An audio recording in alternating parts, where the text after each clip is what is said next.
Netcasts you love. From people you trust. This is Twit. Bandwidth for FourCast is provided by Cachefly at CACHEFLY.com. This episode of FourCast is brought to you by Netflix. Watch thousands of TV episodes and movies on your PC, Mac, iPad, iPhone, or TV instantly, all streamed directly to you, saving you time, money, and hassle. For your free 30-day trial, go to netflix.com/twit. What sort of future do you think we're heading for? How will we live as we slip into the 21st century?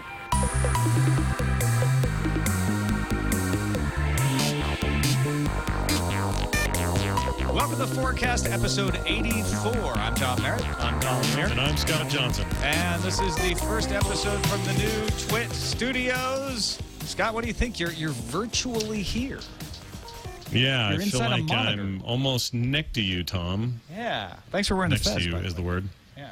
Yeah, you like that? I'm celebrating. I figure if you come be on the show in the first week of shows from the new place, you got to have the hat. Gotta wear a fez. It's the way we do things. Joining us today, you heard him introduce himself because he's one of the Twit studio crew here. Colin Weir, our studio engineer here at Twit.tv. Hello. Like you didn't have enough to do. We put you on FourCast Right, today. exactly. You know, I've done everything else in the last 2 weeks, so I figured let's do a show, too.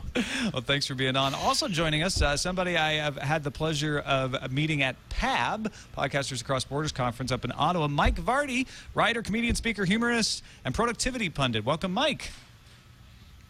Thanks for having me. I really appreciate it. I like the eventual nature of the way things went today. Yeah, I'm glad you were able to fit inside our television. Yeah, I'm compact. That's good. That's one of your best qualities. Let's start off with a prediction from one of our listeners. Tom, not me, but somebody else, writes in and says, hello, Tom and Scott. I was just listening to podcast number 82, where you were talking about algorithms that generate books or movie scripts. That technology could also be used for games. Imagine an MMO where your personal story is customized for you. This algorithm could also track who you play with and have your friends' personal stories intertwined with your own. I imagine that your story could also be generated on the fly. If, for example, a character dies in your game, when the original story assumes they lived, a new storyline could be made to reflect this. RPGs would be like Mass Effect on steroids. What do you think, Scott?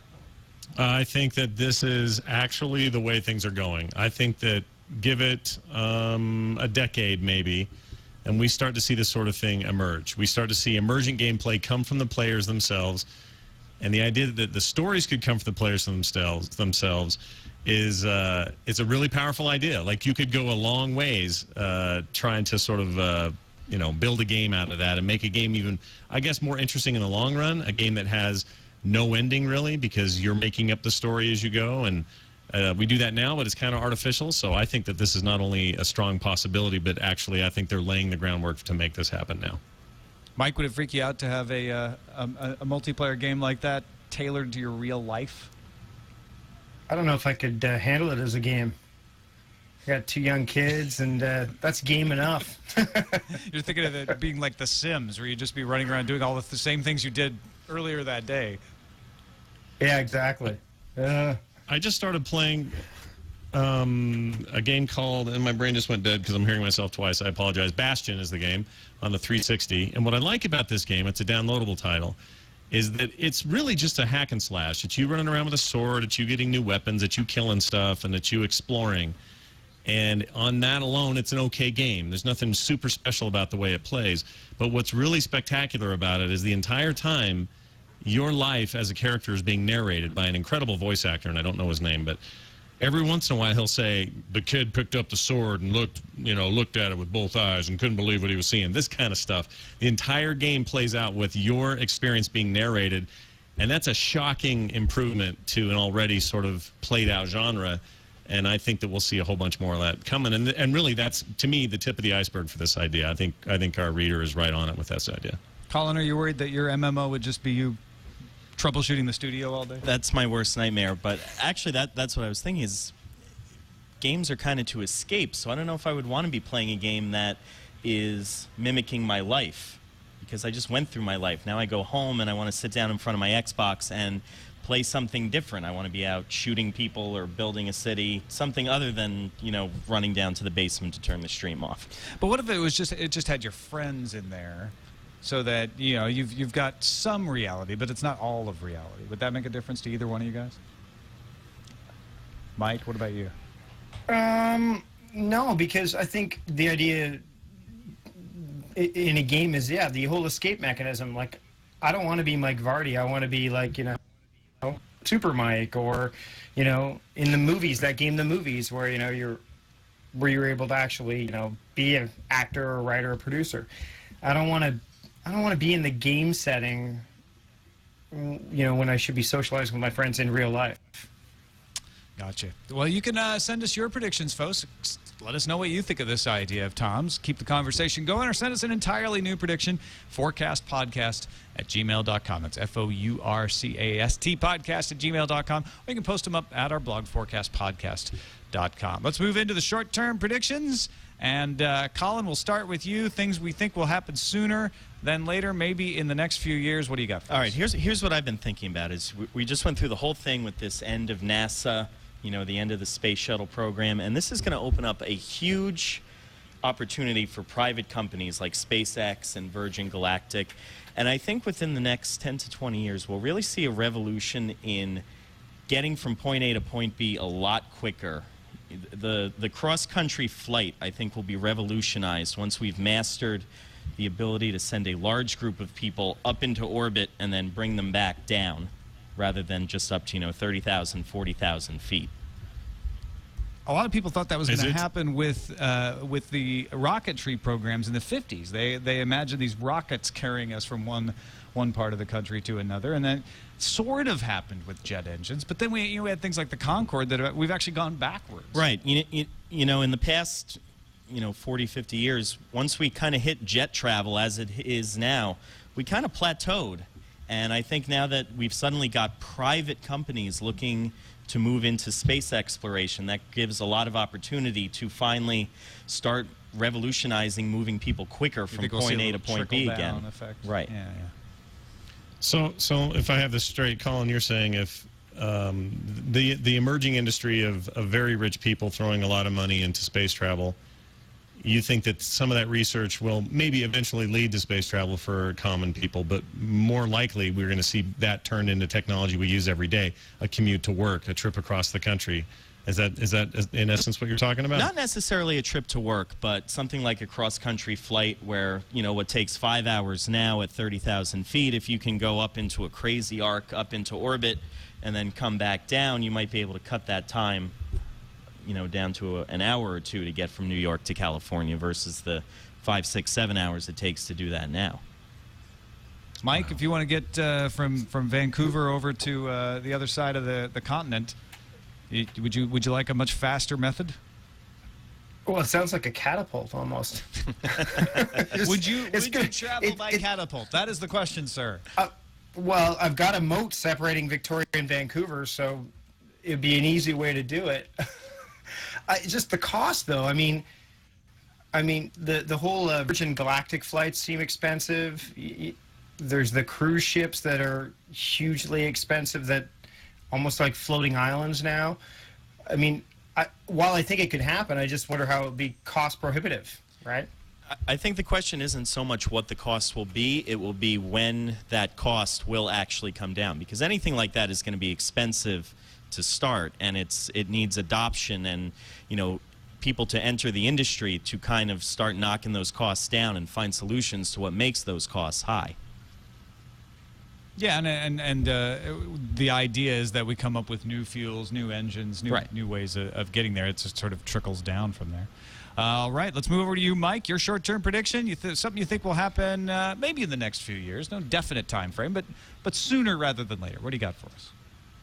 Well, as a productivity pundit guy, I know a lot of people are using digital technology to stay productive and to get on task. And I think over the next few years, as the youth get into the workforce more and more, they're using their phones, their mobile devices, all that stuff to stay on task. And I think we're going to see a level of hyper-productivity burnout, where people are so into the digital technology that they're not able to kind of parse through all that and we're going to have a bit of a meltdown where things aren't going to be done as quickly or as effectively or efficiently until they start to listen to some of the older set, you know, who are using paper. And I think we're going to see a bit of a renaissance to paper where the successful people who are going to prosper when it comes to doing stuff, are going to use sort of a hybrid. They'll write down things that they need to do on paper in front of them, but they'll keep everything digitally so they can kind of not lose track. So I think we're going to see a good meshing of those two technologies, analog and digital, when it comes to task management. I like this quite a bit, and this reminds me of an experience I had the other morning. I'd gotten up early, thought, okay, this is going to be a morning where I can kind of plan August out, figure out what's going on, what do I have to get done, what do I have commitments for, and I found myself a little flustered going, oh my gosh, I have all these ways I could do it. I could pull up my iPad and do it on that. I could use my phone. I could get into the studio and use the computer. I could use my notebook upstairs. And I'm thinking about all these digital ways that I could plan stuff. And then I'm thinking, well, I could use Things because I already kind of have that. Or I could mess around with my Google Docs and just make a doc for what I need to do. Or maybe Evernote is the thing to use today or whatever. And I found myself not getting anything done. I didn't get anywhere further down the road with my plan at all. And ended up pulling out a notebook and a pen and just writing stuff down. And it was oddly satisfying and kind of refreshing to pull that stuff out and use that again. It's been a very long time for me. So you're probably on it. Like, this feels like even shorter term. It's, for me, I think this is one of the shortest term predictions we've ever had, because I feel like I need to do this more. I need to push away all the multiple ways, you know, the digital world wants me to function, and just get back to the way it worked for me when I was a junior in high school. Colin, how do you organize yourself? You know, I can actually kind of agree that we might see this soon, because I know so many people who, you know, they regularly tweet things like, oh, I came back to work after my vacation and I had 700,000 emails to go through. And when you get that information, you cannot process that with any sort of ease. Like, where do you even start going through a pile of 700 emails? And I think we're going to start, if not very soon, within the next year or two, start seeing people who, you know, start pushing back, saying, don't email me if it's not important. You know, come talk to me in person. Write it down. Stick it on my desk. And I think we're going to get away from, you know, this digital overload of just dumping everything into your inbox that you need done. And don't you guys think that there'll be like an increase in tools and filters for the existing technology we have? An example maybe is filters in Gmail, where you know certain inquiries or certain keywords are things that you're going to want to either hit later or not hit at all, or send autoresponders to or something. And it seems like more and more Google is putting in these filters to let us kind of get rid of some of the noise. Do you see a future soon when these companies focus less on features and more on ways of keeping us less, I guess, surrounded by all this tech and all this stuff? And here we're saying this on the internet's #1 tech network. I realize that, but it seems like it's just such a noise pattern we're in every day. We need some new technology to help us stay more grounded and away from so much tech, if that makes any sense. Yeah, why are you people? I think the problem. Sorry, go ahead. No. Just quick quip there. Go ahead. I think the problem is that it's taking the time to set those things up, because there are Gmail filters, and I know Google may want to put some automatic stuff in there, but who will it serve? Will it serve the recipient? Will it serve the deliverer? Will it serve, you know, the company? Google will serve Google. I think that we're seeing a lot of people trying to set up filters, and you know, there's away find and all these different notifications that people just go, whoa, stop, I don't have time to do that. I'm just going to write this stuff down.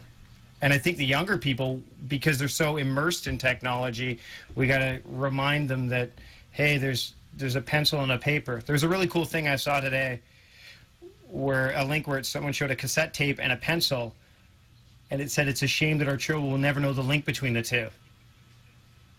So you can't let them forget that stuff. To think about it, right? Yeah, because I immediately know what you're talking about, and winding back those tapes that get snagged, and a lot of people probably have no idea what I'm talking about right now and will never experience that. But is that such a bad thing? I mean, I don't know what all the quirks were with stone tablets and chisels either, but you know, I don't miss them because I never knew them. You could also go back in time and say, you know, hey, great ancestor, check out me turning this tape back with a pencil, and they would have no idea what you were doing either. So that was a bit of a window of time, but it's always been true. You know, I remember when I was a kid, I'm watching cartoons, Tom and Jerry stuff, and Jerry'd be squirting Tom with an old fountain pen with like the little lever on it that would squeeze all the ink out. I never actually saw one of those in my entire life. I still to this day don't know what that is, but it was still this thing, and it was a snapshot of a time, and I think we'll always kind of have that. For me, this prediction it hits home for me because I just feel like we need to have, I don't know, less noise. And we're all in bad cases for this because we all love the things that are making the noise, and we want more of it, and we can't wait to see the latest thing and talk about it and commentate on it. But in the end, there are days where you just need to push that to the side, grab a pen and paper, and just write something down. And there's something about that simplicity I really like. Yeah, I honestly, I don't necessarily use pen and paper more yet, but in the vein of this, I actually do make my to-do list in Simple Note. And the reason I do it in Simple Note is so I can access it from any device. So if I forget my phone, or my phone's in another room, I can still get it on an iPad. I can get it on a laptop. But I just make a simple list. I don't need a lot of features and check boxes and all this other stuff. And we started using a different app for our grocery list because the thing with Simple Note is only I could access it on multiple devices, and now I can make a grocery list that either myself or my wife, Eileen, can access, but it's actually harder to use. It's not that much harder to use, but it's like, oh, you have to make a line, and then it puts it down. It's just not as simple as a straight old column of text. So I think I get what you're talking about, Mike. Yeah, it's interesting. My wife is the same. We're using Flow right now, and the only reason we're using it is because we can email tasks back and forth, because I can't get her to any other task management option because she's like, sorry, I don't go near the computer unless I have to. All right, let's take a quick break and thank our sponsor, Netflix. At Netflix.com allows you to stream thousands of TV and episodes and movies directly to you. You know all about it. You don't need to deal with things breaking. You don't need to deal with having to remember where you put the disc or anything. You just stream it. Netflix.com/twit. You can watch it on your iPhone. You can watch it on your Android phone. You could watch it on your Xbox, your PS3, your Wii. If you don't have a game console, there's the Roku box, the Apple TV box. It's getting built into all kinds of televisions out there. There's so many ways to stream movies from Netflix, and they've got a great selection. They just announced today, or they didn't announce, but there's a rumor out there that they're getting more movie deals with DreamWorks in this case. So anyway, you're going to get a lot of different options in there as you go along. You're going to see a lot of different things. So check them out. If you haven't checked them out, Netflix.com/twit gives you a free 30-day trial. Or, you know what? If you know somebody who might like this, pass along the link to them. Netflix.com/twit. Be sure to use that URL when they sign up, though, to get the free trial. And we thank Netflix for their support of Twit and, of course, FourCast. Let's move into the long-term. I got a funny story to tell you real quick. Can I tell you this real fast? No, go ahead. So everybody knows all the Star Trek series except for Deep Space Nine have been up on Netflix streaming. That's right. That was within the last couple weeks, right? Yeah, which is awesome. And we're watching all of Next Generation again with my kids. We're having a ball. But I'm watching an episode of Voyager, and then I watched an episode of Cheers because the entirety of Cheers is now on Netflix. And there's Captain Janeway in both, and it freaked me out completely. She was on Cheers? That's what Netflix can do for you. That's actually pretty hilarious. That's great. Netflix.com/twit. Don't forget it. Let's move on to the long-term predictions. These are more the in 100 years we'll be in flying cars sort of things. We'll stay with you, Mike. What do you got for us in your long-term crystal ball? Well, we talked about gaming off the top of the show and how I didn't want to be Super Mike. But I think in 100 years we're going to have superheroes, vigilantes. They're going to be more commonplace. I think like in terms of technology-based... Real-life superheroes? I think real-life superheroes. Now, I think they're going to be like the Batman, Green Arrow, or Iron Man extreme variety. I mean, we're seeing guys in Seattle dressing up as vigilantes and sort of going in and trying to help out the common man, much to the chagrin of the local police force. And also, we've seen Dean Cameron coming up with, cybernetics for your arms and stuff like that, and the military come up with these suits. I think in 100 years, we're going to have people starting to take the law a bit more into their own hands. And I think you could see superheroes, and if you have superheroes, I think you can have supervillains. All right, where do you vote for this? Because this is an awesome future. And I agree there'll be skill-based heroes. Like, this comes up on the show sometimes. We talk about mutations in the future and all that. But I think that we will see a skill-based set of heroes first. If we see mutations later, fine, whatever. But for now, I want them to be sharpshooters and acrobatic guys and dudes what can move a car because he's real good at, being strong, and doesn't have to be Superman strong. Just gotta be big enough to move that, that little car across the street and freak out the people or whatever. But I love this idea. I love the idea that the news would be covering like these street fights between these, villains and these other guys, and the fact that we could kind of, I don't know, spectate. I'm sure this would be a way worse scenario than I'm making it sound, and way less glamorous and romantic. But I love this idea. The liability insurance those guys would have to carry to begin with. Yeah. Well, I think they just won't need insurance.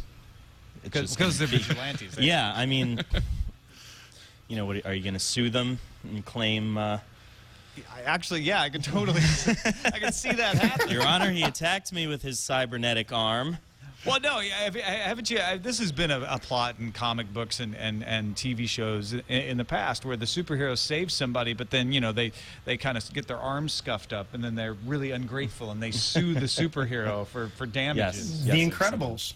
Yeah, exactly. The Incredibles is a good example of that. So I don't know. I don't know if I buy the real life superheroes just because of the legal aspect, and I don't mean the against the law aspect. I just mean the costly litigation that our society puts in front of everything. Let's move over to you, Colin. I'm sorry, go ahead. Just a quick side is that, we had those riots in Vancouver when the Stanley Cup went down. In Toronto, we had the G8 summit. A lot of people weren't happy with the cops. Maybe it's just going to happen in Canada. It's only real-life superheroes will be Canadian. Somehow, strangely, that makes more sense to me.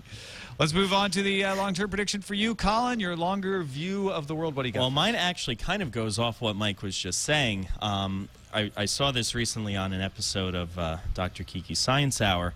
There was a guest on who was talking about how genetic engineering is going to begin to cure what ails you, and that we're getting close to finding the genes for aging, and that we will be able to manipulate those genes, and that will certainly lead to finding other genes, finding strength and speed and agility and whatnot. And so not only is it likely we could see superhumans with super strength, but we could see superhumans with super strength who are 150 years old but still have the body of, say, a 45-year-old. Aging superheroes, in other words. I wonder if it'll be it's similar. There's a lot of comic stories that do this where they're too many. Like, most people have the powers, and then they talk about what becomes of a place where everyone is special, and it never turns out good in the comics. How do you see that going down? What happens when most people have this genetic augmentation and they are as strong or as stronger than the guy next to them, and they're all competing for who's the strongest? I would think one big worry when it came to aging is that overpopulation would go through the roof. And then, so what do you do about that? Do you choose who lives and who dies through something like a lottery? Because if people are fighting aging and not dying, we're going to have a lot of people left on the planet. That's Logan's Run right there. Right. Yeah, exactly. Yeah. And there's going to be superheroes who's will be you'll be voting whether they should be given an exemption to the 30-year-old rule or not, because they're doing such good public service. Let's let them live a little longer. Well, they're not in court. Right. Yeah. All right. Let's. There's something I like about. It goes back to the Incredible story. That was the whole idea with that. I forgot the name of the bad guy in it. Oh, Syndrome. He wanted everybody to be special so that nobody could be special at that point.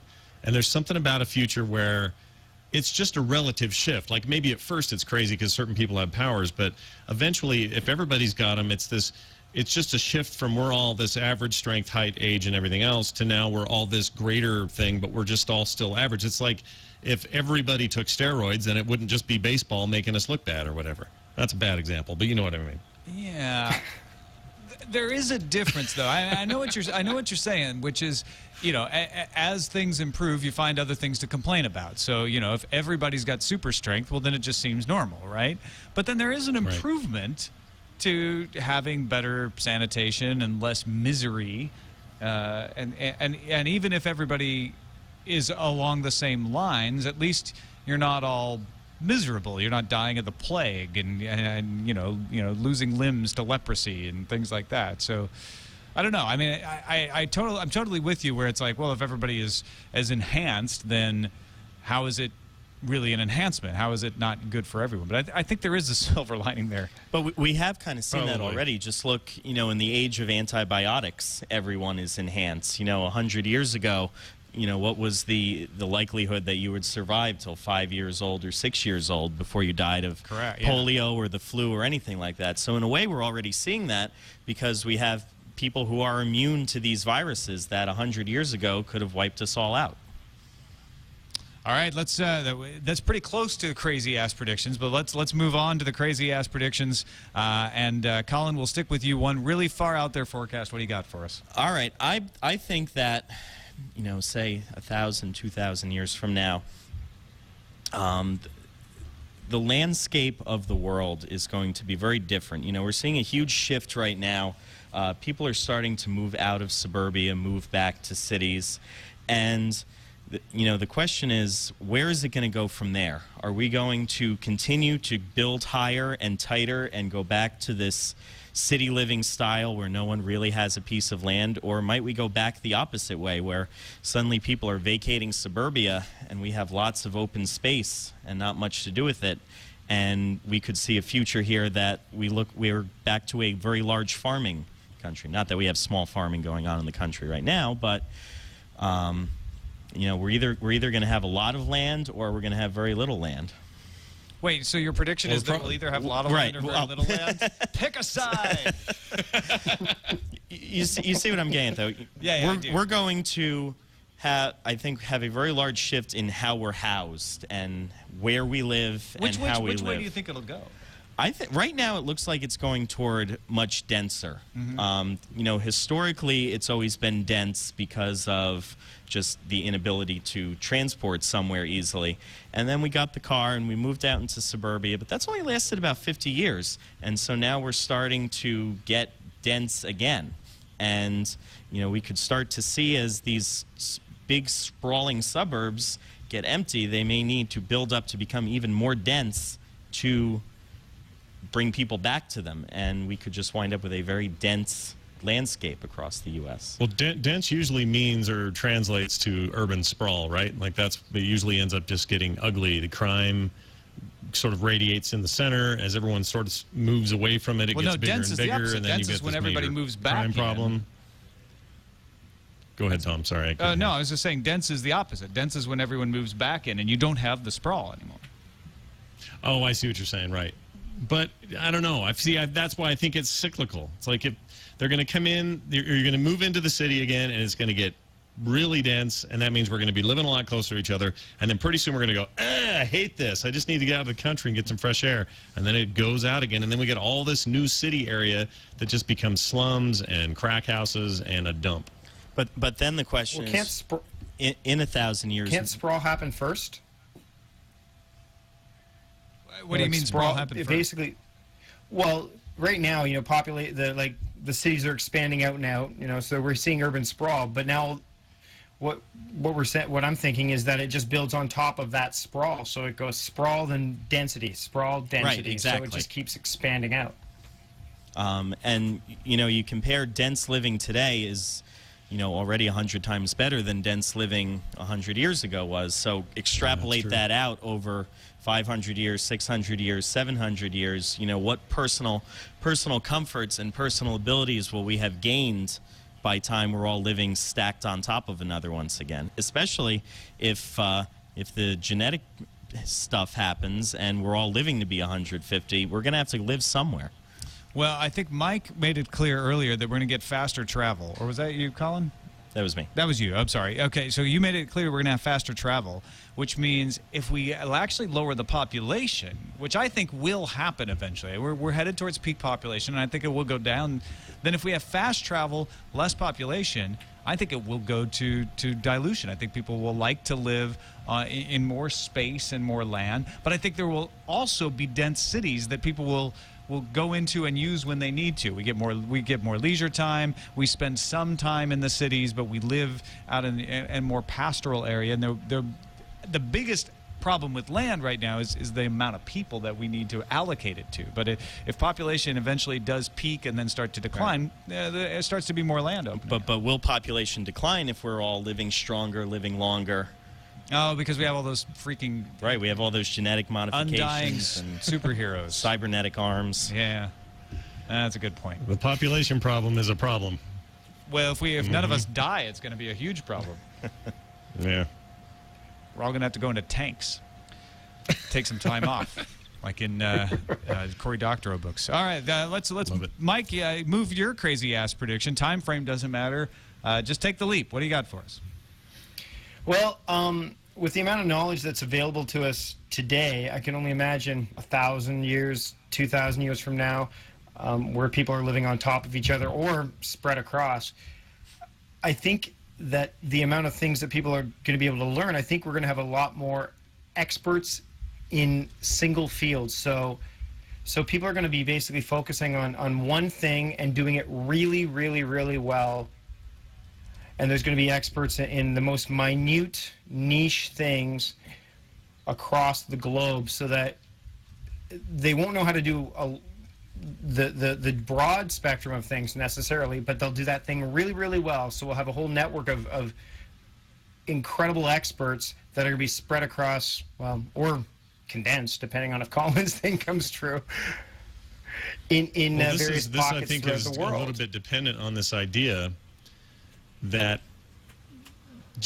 let's say jobs or projects or concepts or whatever get more complex, because the more complex it becomes to do something. Let's say we talked a couple of weeks ago, I think, about how hard it is to fix a car now. Maybe it was last week.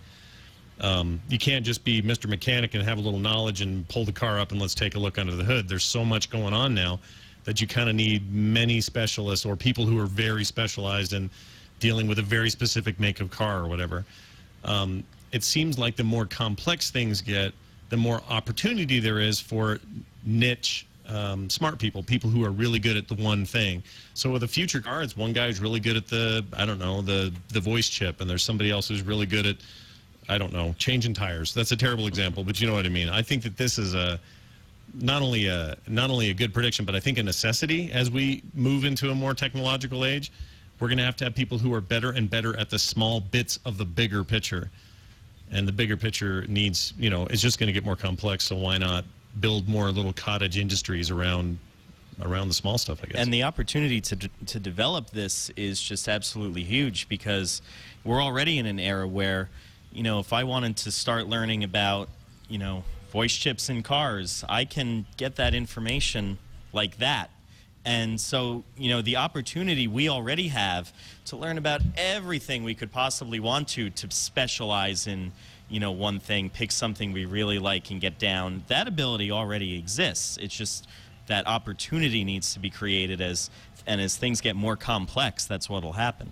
Mike, do you think we'll be less reliant on certifications and education, traditional degrees, and more reliant on people demonstrating their expertise?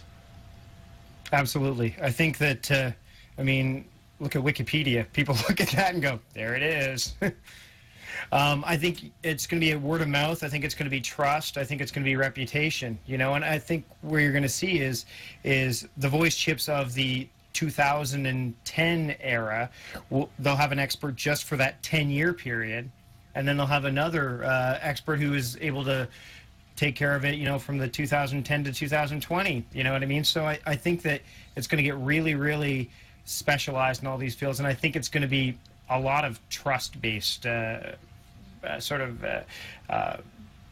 work that results out of it. And it gets a lot more granular at that point. So even if you're the expert of that decade's worth of voice chips, and we'll just keep using that example, there may be subsystems or smaller pieces of it, or you're a guy who's just really good at finding them because they're kind of hard to get a hold of, and there's another guy who's really good at fixing them, and another guy who's good at painting them or whatever.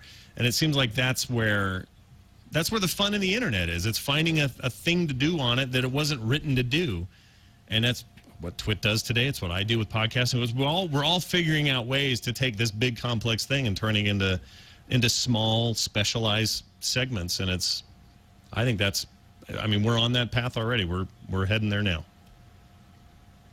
All right. That wraps up the predictions. Let's move into 4 questions, Scott. 4 questions, Tom. Why? That's a time on the show where we ask our guests 4 questions. We ask them rapid fire style. That means they don't have a lot of time to think about it. They have to answer from the gut. And I'm going to start. Let's see. Who am I asking? You're asking Mike. Looks like Mike, I'm asking you your 4 questions. You all ready? Yep. All right, here we go. What childhood book would you like to see in a holodeck so you could enter it? Cat in the Hat. All right. Without Mike Myers. So okay. the original Cat in the Hat. Thank you for the clarification. In the future, when there are no more cows, what will we have to wait for to come home before something can end?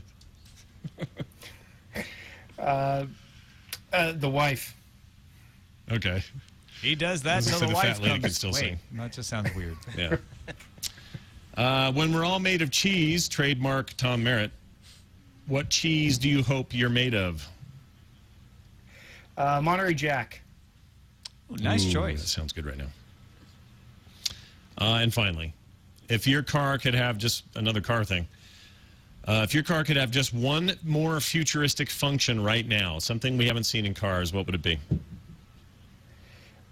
The ability to pop popcorn. I'm sure that would be easily course. modded. I don't think that'd be hard at all. maybe. No, you get one of those transformers that goes into the cigarette lighter and then just plug in an air popper. The robot Transformers or just an actual? No, the other kind of transformer. Actually, you could just probably put the popcorn in the under the hood on a good hot day. It's true. There's the foil thing. terrible I think they advice. cook eggs on those. Yeah, right. Might not taste too good after being under the hood, though. Oh, it's a different kind. It would catch a few flavors under there. It's oily. Tastes like. By the way, the great cheese fight in the chat room is something to behold here. About I who know says everybody is the best cheese. is announcing their favorite kind of cheese. All right, Colin, are you ready for 4 questions? I'm ready. You're sitting comfortably? I am. Good, then we'll begin. In space, will anyone make a decent bagel sandwich? Absolutely not, because there is not a decent bagel outside of the tri-state area. I know on the you're East Coast. entirely convinced. I of had this that now. answer before you even asked me the question. Question number 2: what kind of robots will give you the best miles per gallon in the future? I think Yugo is going to make a big comeback with that. Really? Absolutely. Just kind of a heritage brand. Yes. Yeah. We will see Yugoslavia come back, and their specialization will be robots. Question number 3: when will we get all the bugs worked out of the Twin Studio? Absolutely never, Tom. Sadly, that's probably true. In fact, I need most to go of to the them basement. worked out. Yeah, exactly. right I'm back. surprised you haven't left already in the middle of the show. And finally, question number 4: will aliens ever make good interns? I think they'd be a little too lazy. They'd probably sleep a little too much, and they would probably be busy picking cows up in their spaceships. Why do you think extraterrestrials will be lazy?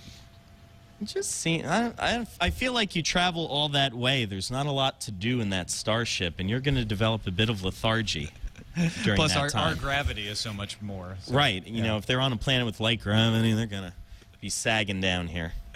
All right. Well, that's it. Excellent work, you guys. Thank you so much for taking the time to join us and for helping us. You know, we have had a little technical difficulties. You probably couldn't tell, but Scott and Mike both were having a little bit of an audio issue, and you were troopers. Thank you for sticking with it. Mike Vardy, let folks know what you're up to on the internet and where they can find you.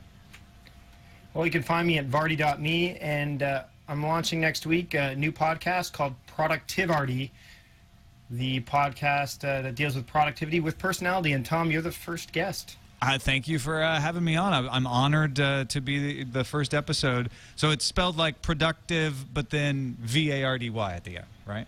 Yeah. All right. Yeah, it's a bit of a vanity project. And Colin, obviously, you can be found running around behind the scenes Right, all right the time, here. But what else you got going on? I'm also on Twitter, Radio Colin on there. I post interesting things from time to time. I don't really have any side projects right now because this has eaten up We keep all you my pretty time. busy, yeah. I have not even done laundry since about 2 weeks sorry. ago, moving into this studio. Well, we really appreciate the hard work that you and Alex and John and Chad and everybody have been doing to get this stuff up. Russell, Brent, the list is almost endless. Lynn, Liz, Lisa, Scott. Before I just start naming, everyone that works here, what else is going on? Well, I think today I'll just tell people to follow me on Twitter. There's a lot going on right now, and it's the best place to kind of find out what's going on. So they can go to twitter.com/extralife, or they can actually find me on Google Plus these days at, and listen to this, frogpants.com/plus. What? Pretty rad. Yeah. What do you think about that? Nice. It's /plus. The word plus or Just the auto symbol forwards. plus? It's nothing fancy.